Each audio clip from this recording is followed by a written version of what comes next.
Hello everybody, welcome back to another vlog of our Manali travel series. आज हम लोग रोहतांग पास जा रहे हैं और रोहतांग पास जाने के लिए आपको ऑनलाइन परमिट लेना एसेंशियल है। स्क्रीन पे आप वेबसाइट देख सकते हो, इसी पे विज़िट करके आप परमिट ले सकते हो। तो जब आप वेबसाइट पे विज़िट करोगे तो आप टूरिज़्म पर्पज़ के लिए परमिशन लोगे।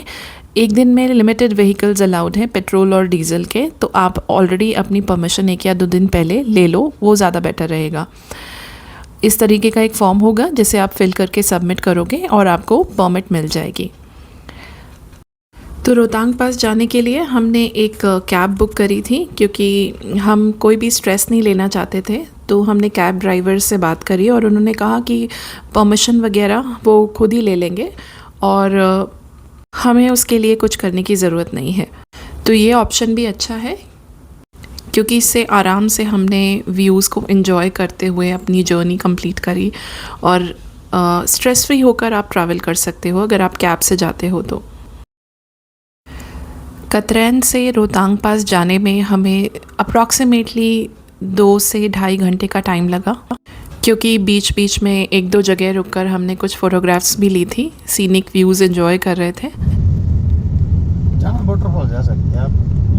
छोटा रोड है पर अपनी रोड का कोई दिक्कत नहीं मेरे को। हाँ, फिर जा सकते, जाना वाटरफॉल जाना, वहाँ कुल्लू का ट्रेडिशनल खाना वगैरह खा लेना। अच्छा ठंडे ठंडे में ठीक है, ये कर सकते हैं। थोड़ा छोटा है और जहाँ गाड़ियाँ लगी होगी ना सर, तो खाना होगा ना, वो लोकल फूड जो मिलता है सीटू वगैरह।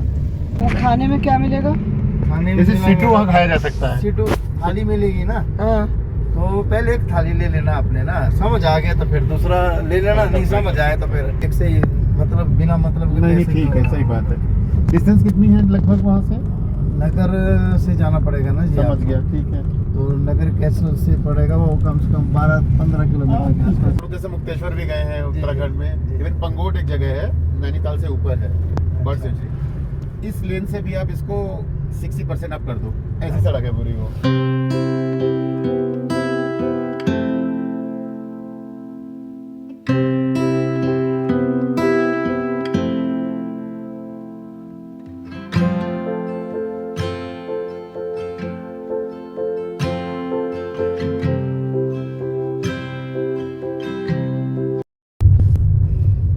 कहाँ पे आ चुके हैं? हम आ गए हैं सर अब आपका कोठी गाँव। कोठी गाँव।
विदेश से आते हैं, अपने देश में अगर देखा जाए तो ब्यूटी कितनी है।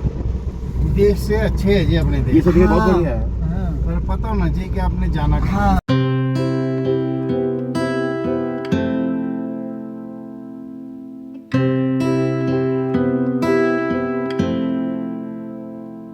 के साथ गंदी हो गई, ऐसे ही मिलेगी सारा भाई,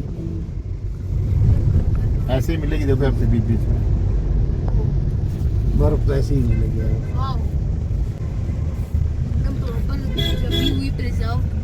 लोग खोद रहे हैं, नाम लिख दो भाई पूरा। ओ भाई, मारो मुझे, मारो मुझे, मारो। नहीं, ये मजाक हो रहा है। 1 सेकंड यार, मजाक हो रहा है।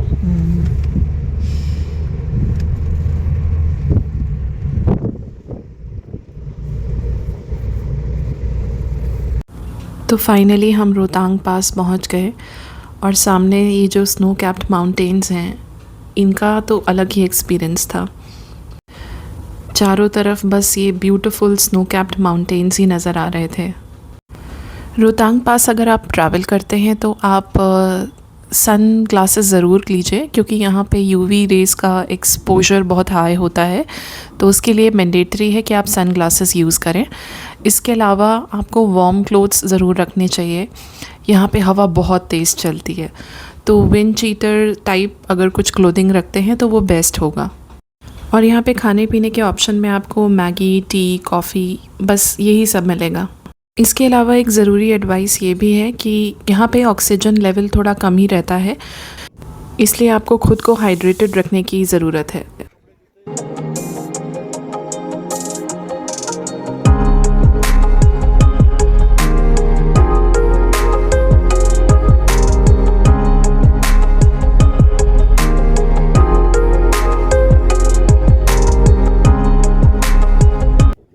एंड यूजुअली रोहतांग पास हमेशा क्राउडेड ही रहता है। आप वीडियो में भी देख सकते हैं कि अच्छा खासा क्राउड है।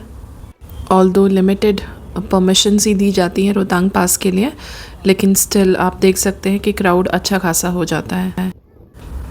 जब आप इस तरह के व्यू को देखते हो तो you forget everything. We were truly mesmerized by the beauty of Rohtang pass. Snow capped mountains, ठंडी हवा और हर तरफ दिखने वाले ये खूबसूरत नज़ारे। It feels truly magical. तो इस जगह पे हमने 1 से 1.5 घंटे का टाइम स्पेंड किया। मैगी वगैरह खाई, थोड़ा बहुत इधर उधर वॉक किया, फ़ोटोग्राफी करी, और ऐसे ही 1 से 1.5 घंटे का टाइम हमने यहाँ स्पेंड किया।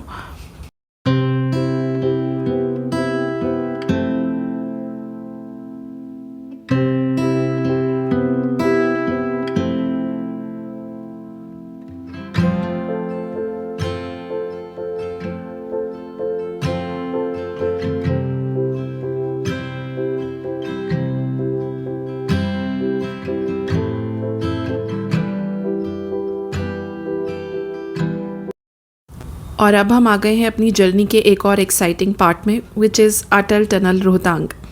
अटल tunnel is a symbol of engineering Marvel. ये दुनिया की सबसे ऊंची हाईवे सिंगल ट्यूब टनल है, जो सी लेवल से 10,000 फीट ऊपर है। इसकी टोटल लेंथ अप्रॉक्सीमेटली 9 किलोमीटर है, और ये घोड़े के नाल के शेप में बनी हुई है। इस टनल को बनाने में टोटल 10 ईयर्स का टाइम लगा BRO को। तो ये 2010 में इसका कंस्ट्रक्शन स्टार्ट हुआ था और कंस्ट्रक्शन 2020 में कंप्लीट हुआ। ये जो टनल है ये बहुत ही इम्पॉर्टेंट टनल है, क्योंकि इसकी वजह से मनाली और लेह के जो बीच की दूरी है अप्रॉक्सीमेटली 46 किलोमीटर्स वो कम हो गई है, जिससे ट्रैवल टाइम 4 to 5 आवर्स कम हो जाता है। इस टनल से पहले लाहौल और स्पीति हैवी स्नोफॉल की वजह से 6 मंथ्स तक कट ऑफ रहते थे अपनी कंट्री से, लेकिन अटल टनल की वजह से ये जो कनेक्टिविटी है ये पॉसिबल हो पाई। तो अटल टनल का जो साउथ पोर्टल है वो मनाली से 25 किलोमीटर्स की डिस्टेंस पे है, और जो नॉर्थ पोर्टल है वो लाहौल वैली में सिसु के पास है। और इस टनल की कमाल की बात ये भी है कि इसके नीचे भी एक पैरेलल इमरजेंसी टनल बनाई गई है। तो ये जो इमरजेंसी टनल है ये हर 500 मीटर की डिस्टेंस पे मेन टनल से कनेक्टेड है। तो अगर मेन टनल में कोई भी आपातकालीन स्थिति होती है तो इमरजेंसी टनल से पैसेंजर को सेफली इवैक्यूएट किया जा सकता है। इस टनल में हर 150 मीटर पे टेलीफोन लगे हैं, हर 60 मीटर पे फायर हाइड्रेंट लगे हुए हैं, और हर 1 किलोमीटर पे एयर क्वालिटी मॉनिटर लगे हैं। इसके अलावा हर 250 मीटर्स पे CCTV कैमरास लगे हुए हैं। इस टनल के अंदर ट्रैवल करने का बहुत ही अमेजिंग एक्सपीरियंस था। A few moments later. अभी हम ब्यास रिवर के किनारे बैठे हैं। इवनिंग टी के लिए हम पास के ही एक रिवर व्यू कैफ़े में आ गए। ब्यास रिवर के पानी को छूते ही एक अलग फीलिंग आती है। ऐसा लगता है जैसे सारी थकान इसी पानी के साथ बह रही हो।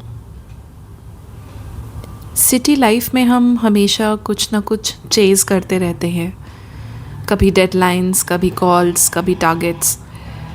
लेकिन यहाँ पे बैठकर सिर्फ सुनने का मन करता है, पानी को, हवा को और ख़ुद को।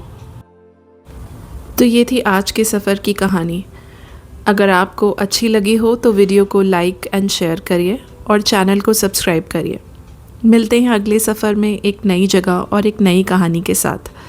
तब तक अपना और अपनों का ख्याल रखिए। See you in the next vlog. Thank you so much for watching. Goodbye.